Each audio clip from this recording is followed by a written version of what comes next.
right now I feel so emotional because I know that God has sent this book for me, but for people, because we've gotten away from. Now in our church is a spirit-led, spirit-filled church, but I was saying on the radio this morning, so many people, God allowed the world to stop, the whole world to stop, literally, for almost 6 months. And you can feel as the states are opening up, you can feel the anxiety and the need for all of us to get back into that vicious cycle. And I started thinking, what did we really learn from being quarantined all of those months? You know, it was about something. It wasn't, I mean, yeah, it was about the virus and COVID and all of that, but I think that it was deeper than that. And this book had sat on my desk for I don't know how long. And one day, like, the Spirit just drew me to it, and I opened it. And I just felt like that was God saying, okay, I really want you to understand my presence and being present in life, not just, going through the daily routine of everything that we do. And if you're a business owner, then you had some challenges during this time. So what will your business look like? What will it do? And all of these emotions put you back on the hamster's wheel. And I think for me, with this book, it was God directly saying, trust me, choose my presence, and don't worry about all of these ancillary things that you think you have to do. You're 100% correct. It's like, I feel in my own experience, when God told us exactly how to do that. In Psalm 46:10, he says, be still and know that I am God. See, but so many people, unfortunately, I believe, think that was sort of a suggestion. It wasn't a suggestion, it was a command. It was God telling us to take responsibility for our inner well-being through his presence in this moment that we all have access to every minute of every day. But unfortunately, so many of us don't believe that's possible. That's why in the book, I stress the fact that it's not about an answer. It's about an action. It's only through stillness that God can teach us, for one simple reason. As Christians, we believe God reveals himself to us every day, and he does. But what we fail to recognize is that God is always in the present moment, revealing himself to us. And unfortunately, we ourselves are rarely in the present moment. It's connecting with that peace and that power that has the power to change us. And you that's know what? the gift. You know what, Jim? It wasn't until I think I picked this book up and started reading it that I realized that my body was present a lot of times. And I've read so many books on meditation and being present. But I realized that a lot of life is about going through the motion of life and checking the box and getting it done. We all have, or many of us have, our lists of things, whether they're written or they're in our minds, things that we want to do. And sometimes you can just mindlessly go through the day and really not connect with the Spirit of God that Scripture says leads and guides us into all truth. And that's where I think I am, or I was, until I I had the awakening again, you know, because for me, the quarantine was an awakening. And again, it was like God was prompting me, okay, I need you in my presence and I need you to stop cheating me. And that's really what I felt when you know, as I'm reading the book. Oh, absolutely. It's sort of like this. When you practice presence, and you, especially using the app, that's why we made the app in order to make it, to take the resistance out of actually practicing presence, and it reduces the resistance tremendously. So when we practice presence in the morning, it becomes our foundation because we realize we know exactly what we're looking for throughout the day. And when we get the hourly reminder to take 3 conscious breaths or more, it grounds us in the present moment. So we're never too far from the present moment as long as we're doing it consistently. If we do it intermittently, unfortunately, it makes it much more difficult to get back to the present moment. And what we call that is inner conditioning. So we're conditioning ourselves to recognize when unease is starting to build up within us. And the power of presence is that when we bring in stillness, we connect with a power that we do not have access to when we're in what we call our unconscious mind, living through memory or anticipation, thinking or obsessing about something that did happen, or thinking or obsessing about something that may happen. And that's God's gift to us. We have access always. I want to take a break here, but when we come back, I want to talk about, I want people to understand, people that have not yet read the book, inner conditioning and the conscious mind and presence, and really what those terms mean, because I think that for so long, especially when meditation and presence became popular or became part of the culture, you know, we started using those terms, but what do they really mean? And how do you really shut your mind down for those few minutes and really connect with the spirit that is within us if we're believers? Stay on point. We're going to talk more about choosing presence right after this. Welcome back, everybody, to the OPT Network. Our guest this morning is Jim Henney, and he is the author of Choosing Presence, How to Access God's Peace and Release Fear, Anxiety, and Stress.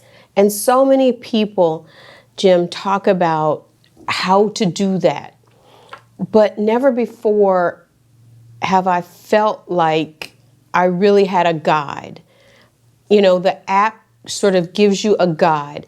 But before we talk about the guide and how we really find presence, let's talk about some of the words that you use in the book that help people to understand how interconnectedness or consciousness, how they really work.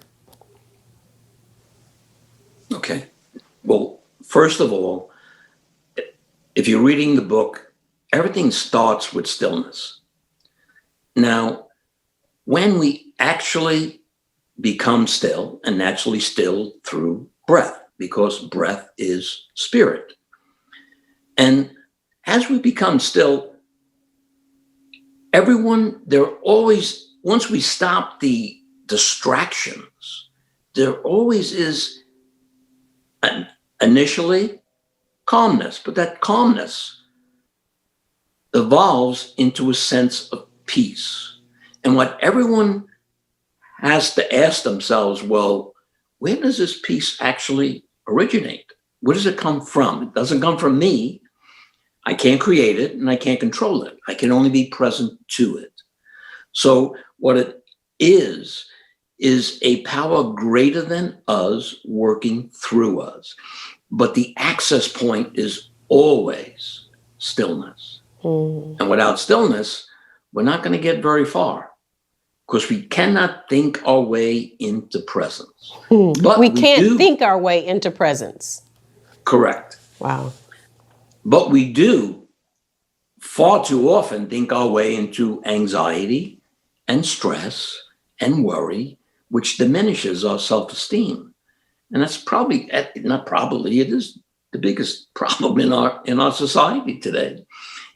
It's the circumstances of our life naturally create problems for us, but it's how we react to them in our unconscious mind. And when I say our unconscious mind, again, I'm saying living through memory or anticipation. And once we realize through the practice of presence is in that unconscious mind, when we're out of the present moment, that's where we create all our inner fears and all our inner conflicts.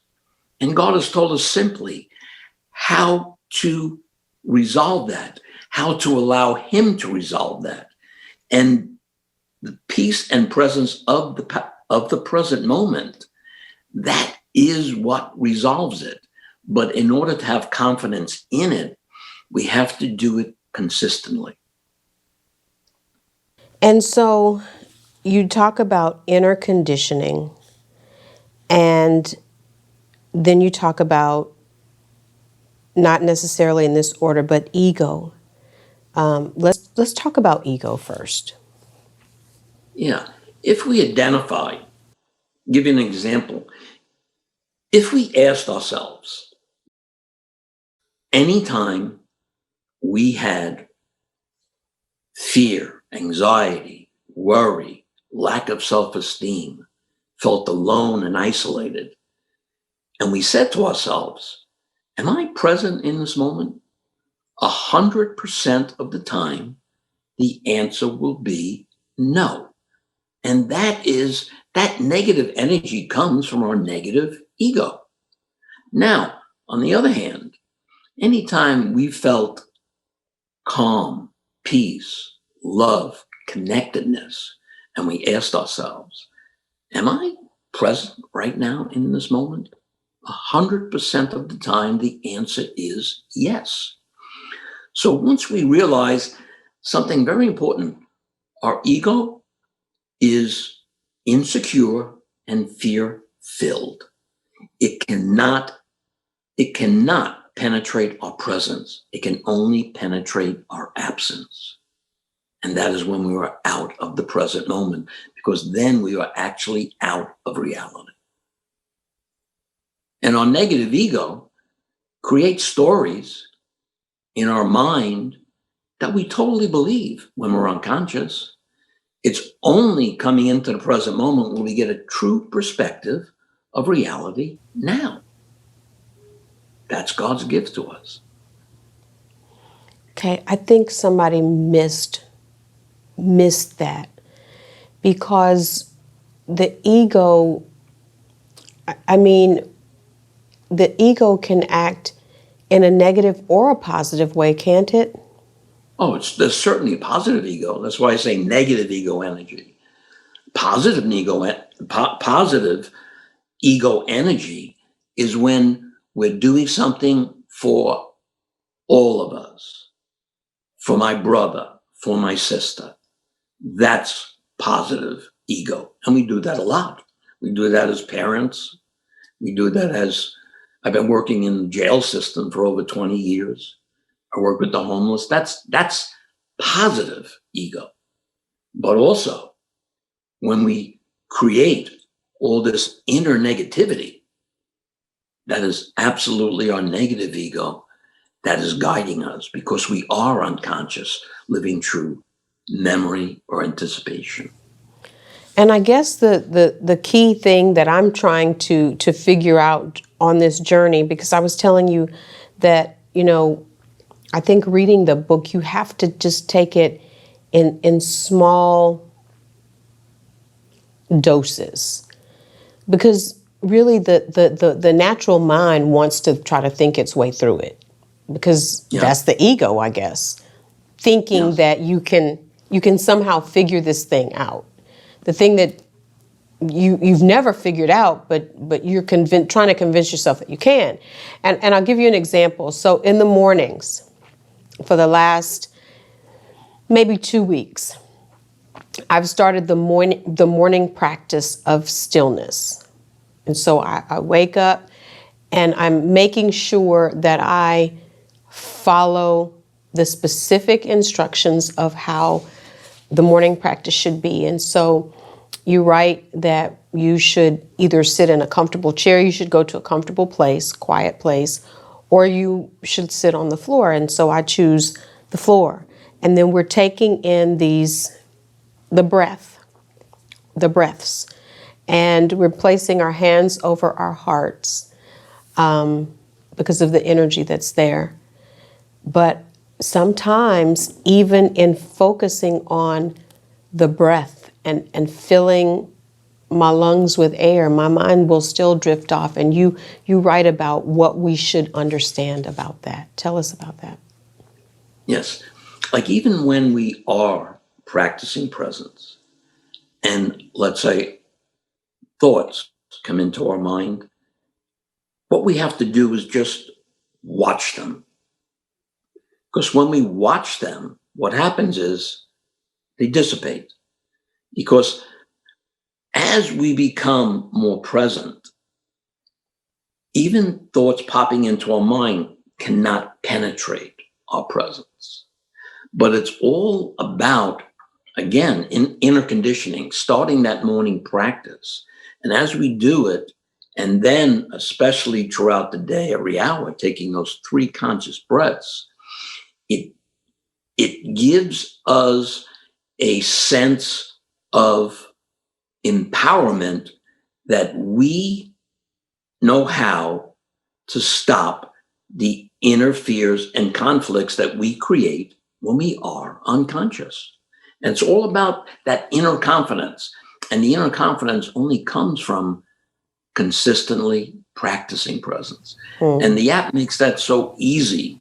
I'll give you an example. Before, when I made the app, okay, I made it again to take the resistance out of practicing presence. My wife has been practicing presence with me for over 20 years, but very intermittently.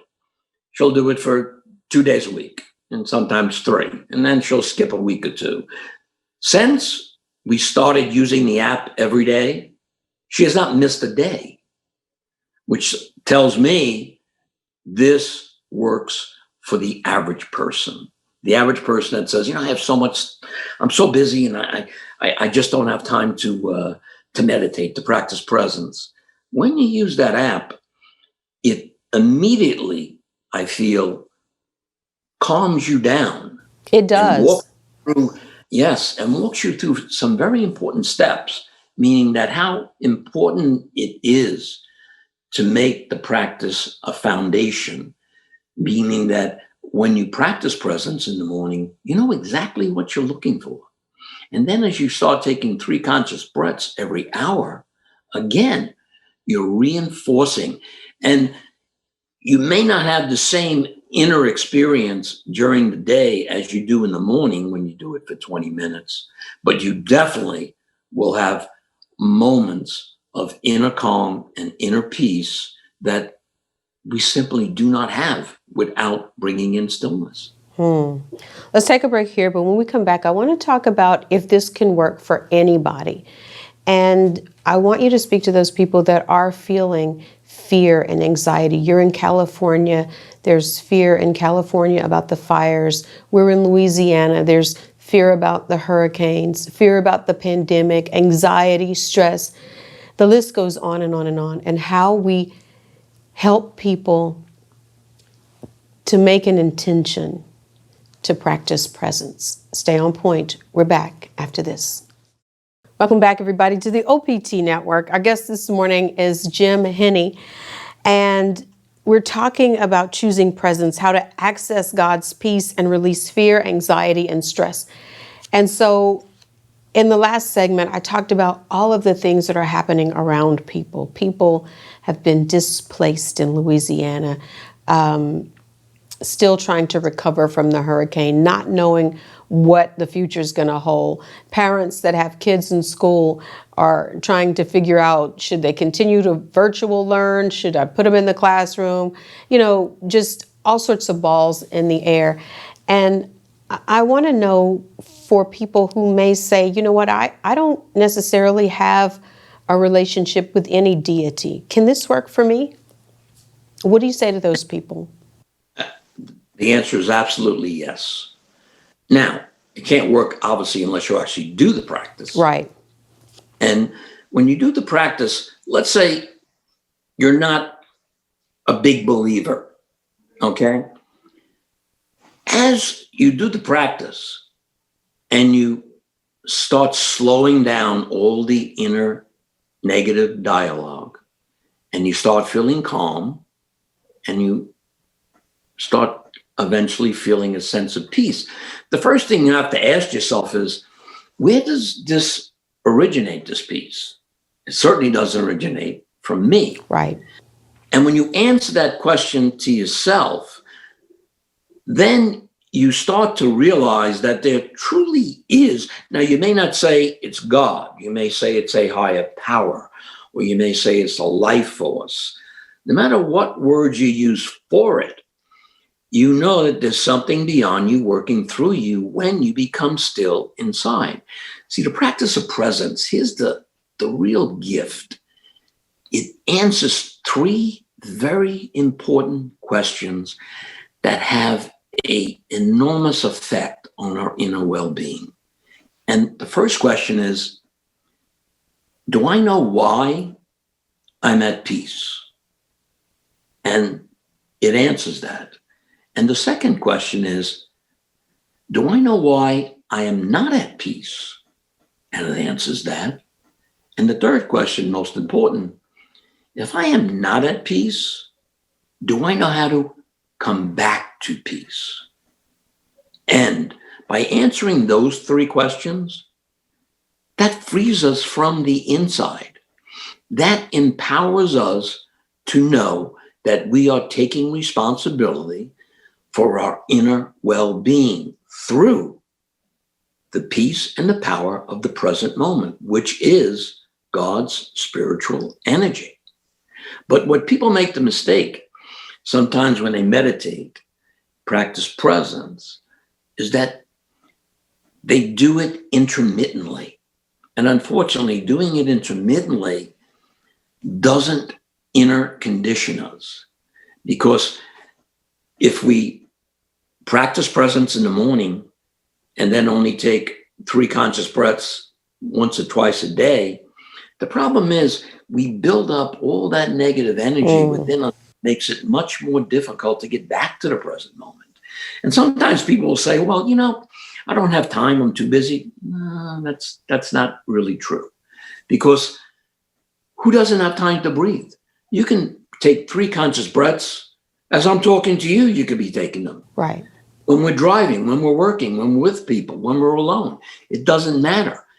But when we do it consistently, the motivation to continue is the unmistakable difference of what we experience inside when we stop all that negative dialogue, which is completely out of reality.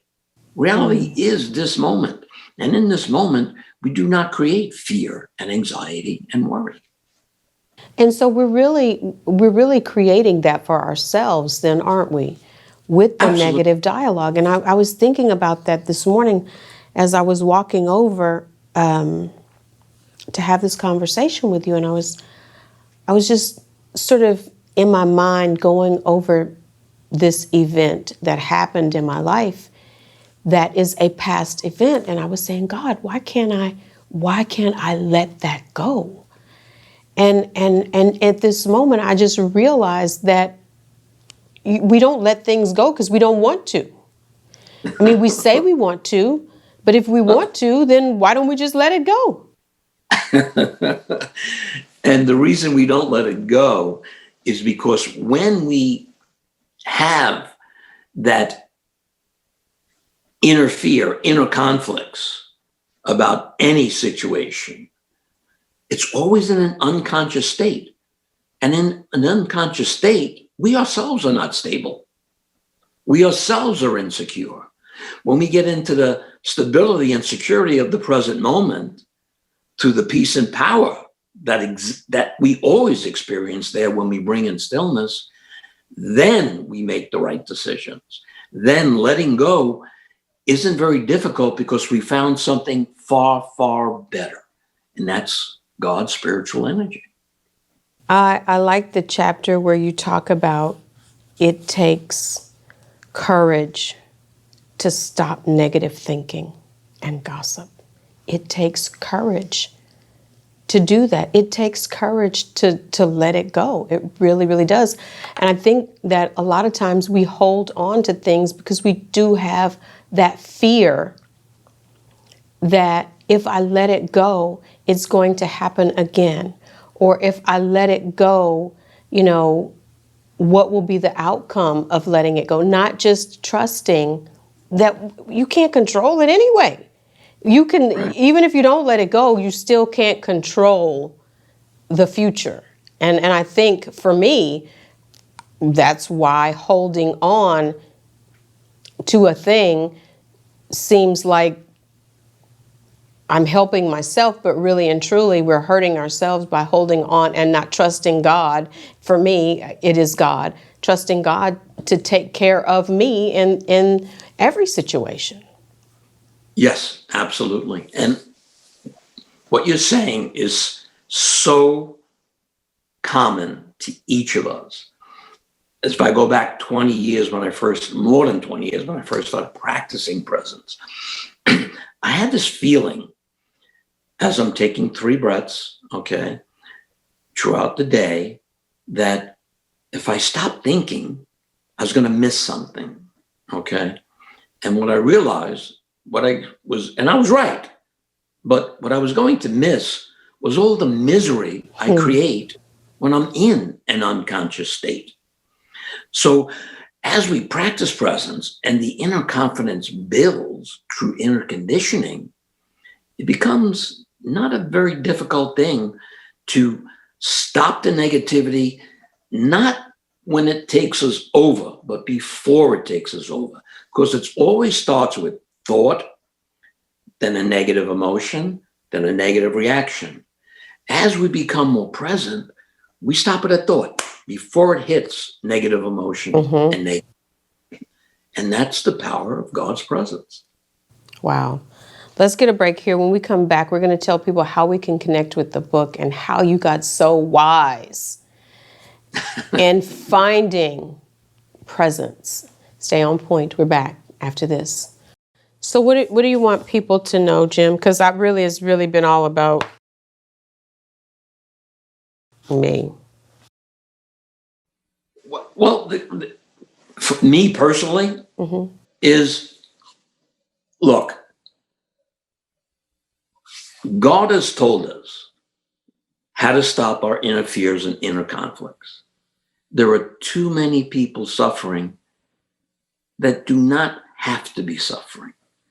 If they put their trust in God through the practice of presence, through bringing in stillness, that has the power to change every aspect of my life, your life, and everyone's life. Right. And in presence, really what we're talking about is being in the presence of God or being in the presence of whatever deity that you ascribe to, and just trusting that it's going to be okay. And it seems so easy. It really does. It's that dichotomy of really, really seeming easy, but being so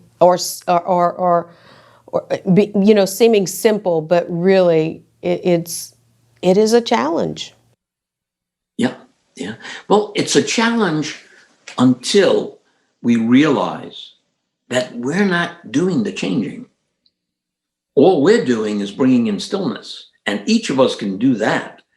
The actual change comes from God's Spirit. So it's not so much what we do, it's what's being done to us when we bring in stillness. That's the power that changes us, that power that is beyond us and at the same time working through us. And the reason our mind can't figure it out is because our mind cannot figure out what's beyond our mind. Our mind can't figure out what's beyond our mind. And God, Spirit, is beyond our mind. It's in our heart. Talk about resistance. Resistance is our biggest enemy. And all of us in our daily lives, there's resistance to the average person, probably many times throughout the day.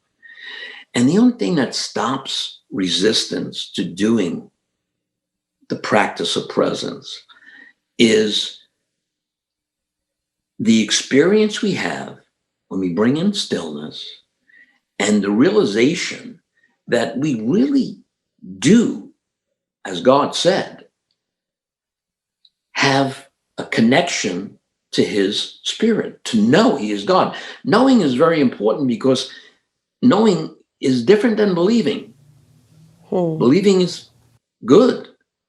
Knowing is an experience that is undeniable. No one's going to tell you, for instance, how much you love your children, your husband, Right. or my wife and my children.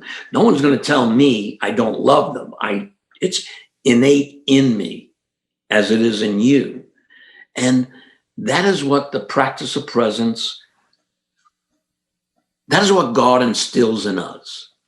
That if we trust in him, he will take care of every obstacle in our way. And he will always bring us through it. If, again, we trust in his Spirit. Right. But we're not going to have confidence in that trust in his Spirit unless we actually practice presence. Right.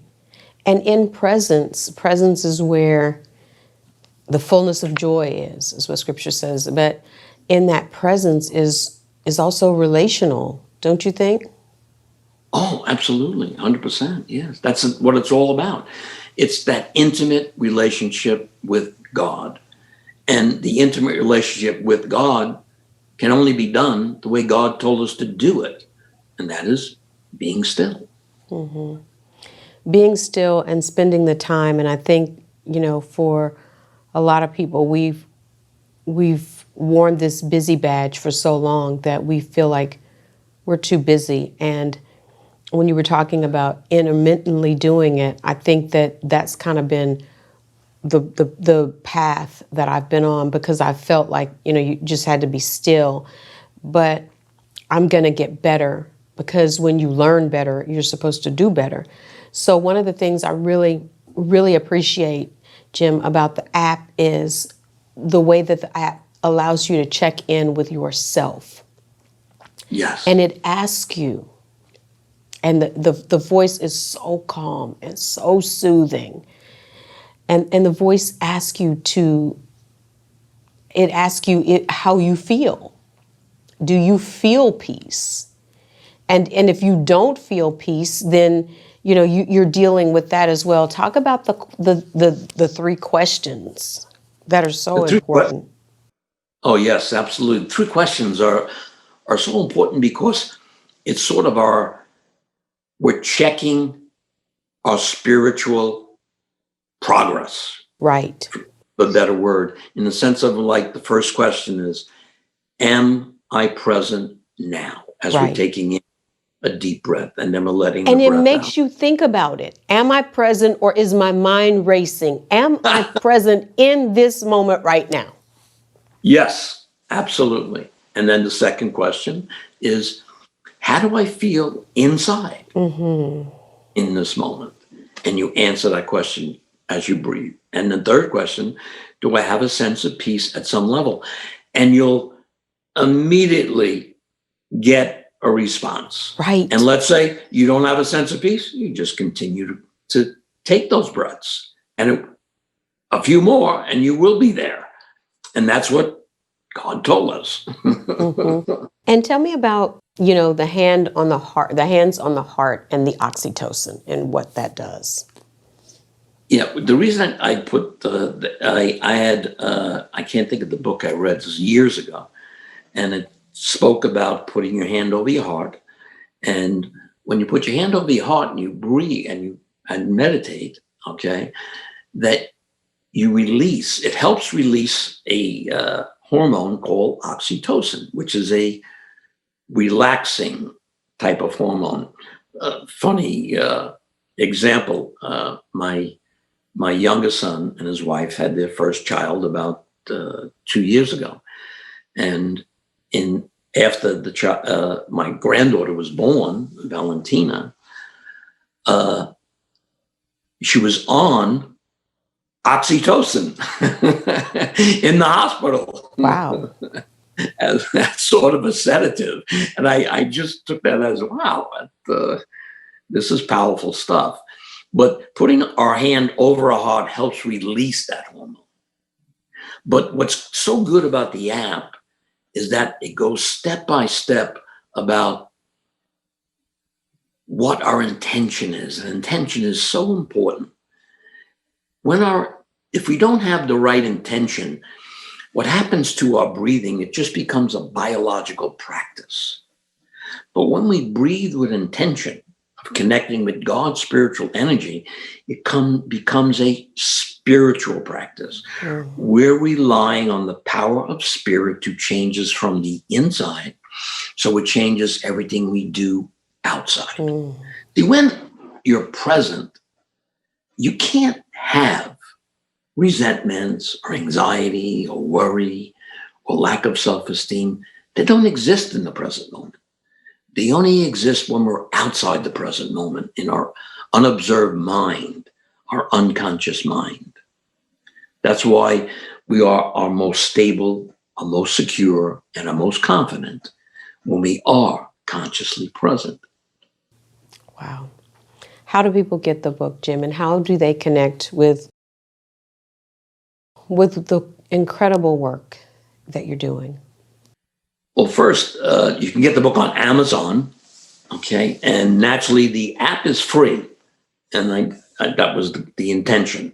Well, even the book, any proceeds from the book goes to charity. I'm doing this that's what I want. It was given to me free. I'm giving it away free. Wow. And as a matter of fact, we're in the progress of making a study guide for the book, which we should have out over the next couple of months to make it easier for groups or families to actually practice presence. I think that's, I think that every family, and especially people who love God and who trust God and who are filled with anxiety and fear and uncertainty, to connect with it. And as I said, I'm just reading it bit by bit, because I don't want this to just be a book. I want it to really go down into my spirit and do what the intention is for it to do. And it's really to help people to be free. You know, we're so in our heads and in our what's going on and what happened and what's going to happen and how is it going to happen, that a lot of times you just miss that moment. You miss the present. Sure. And the presence. Absolutely. We get lost in thoughts. And that's exactly what happens when we're unconscious. And unfortunately, 80% of those thoughts become negative. Wow. Jim, thank you so much for taking the time. The book is called Choosing Presence: How to Access God's Peace and Release Fear, Anxiety, and Stress. It is an incredible, incredible work. Thank you so much. And thank you. When I get the study guide done, I'm going to send it to you. Absolutely. And then when you get it done, you can show us how we can walk through it and how we can have those small, intimate groups where everybody is wanting to tap in. And this is a real way to do it. Yes. Thank you. Indeed. Thank you too. Hey, everybody, stay on point. We're back after this. Taking 3 conscious breaths or more every hour with the intention of connecting with God's spiritual energy is a powerful spiritual practice that renews us throughout the day and humbles us because we become aware that we cannot change ourselves without experiencing God's Spirit within us. Here's how it's done.